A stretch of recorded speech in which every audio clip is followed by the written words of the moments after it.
नमस्कार मित्रों, मैं हूं डॉक्टर रामजी भाई। आपके लिए एक छोटी सी कहानी लेकर आया हूं। आइए कहानी का आनंद लेते हैं। बहुत समय पहले की बात है। एक छोटे से गांव में एक ईमानदार लकड़हारा अपने पत्नी और 2 बच्चों के साथ रहता था। वह अपने छोटे से परिवार के भरण पोषण के लिए प्रतिदिन पेड़ से सूखी लकड़ी काटने के लिए आसपास के जंगल में जाया करता था। वहां से ढेर सारी सूखी लकड़ियां लेकर गांव वापस आता और पैसा पाने के लिए उसे पास के बाजार में जाकर लकड़ी के एक बड़े व्यापारी को बेच देता था। उसी से उसे कुछ थोड़ा बहुत धन मिल जाता था। वह ईश्वर की भक्ति और अपनी इसी संयमित जीवन शैली से स्वयं तथा अपने परिवार को संतुष्ट रखता था। एक दिन वह पूजा पाठ करके सुबह सुबह ही अपने घर से निकलकर लकड़ी काटने के लिए जंगल में गया। वहां नदी के पास एक बड़े से विशाल पेड़ पर चढ़कर सूखी लकड़ी काट रहा था, तो उसकी कुल्हाड़ी उसके हाथ से छूटकर नदी में गिर गई। वह कुल्हाड़ी को खुद नदी के अंदर से निकाल पाने की कल्पना भी नहीं कर सकता था, क्योंकि नदी बड़ी गहरी थी।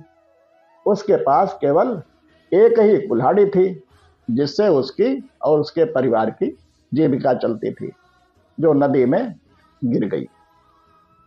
वह वास्तव में बहुत चिंतित हो गया कि आगे अपना जीवन कैसे चला पाएगा।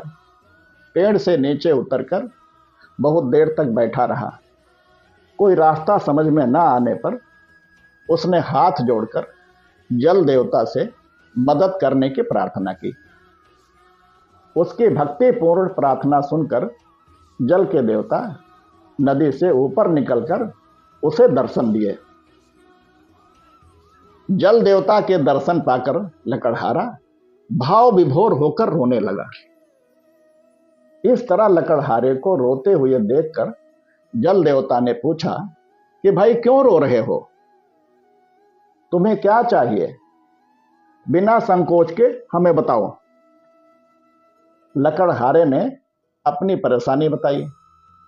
तब देवता ने पानी के अंदर से निकालकर उसे एक सोने की कुल्हाड़ी देनी चाहिए।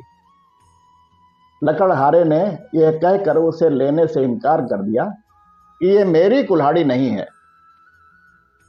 देवता दूसरी बार नदी के अंदर जाकर एक चांदी की कुल्हाड़ी लेकर लौटे, लेकिन लकड़हारे ने उसे भी यह कहकर ठुकरा दिया कि यह मेरी नहीं है। तीसरी बार देवता पानी के अंदर जाकर पीतल की एक कुल्हाड़ी लेकर लौटे।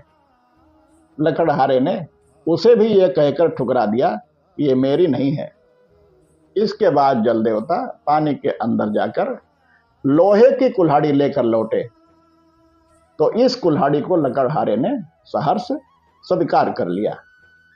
ये देखकर जल देवता उस लकड़हारे को सोने, चांदी और पीतल की तीनों कुल्हाड़ी आशीर्वाद के रूप में उस लकड़हारे को रखने के लिए कहा, क्योंकि वह उसकी ईमानदारी से जल देवता बहुत प्रसन्न थे।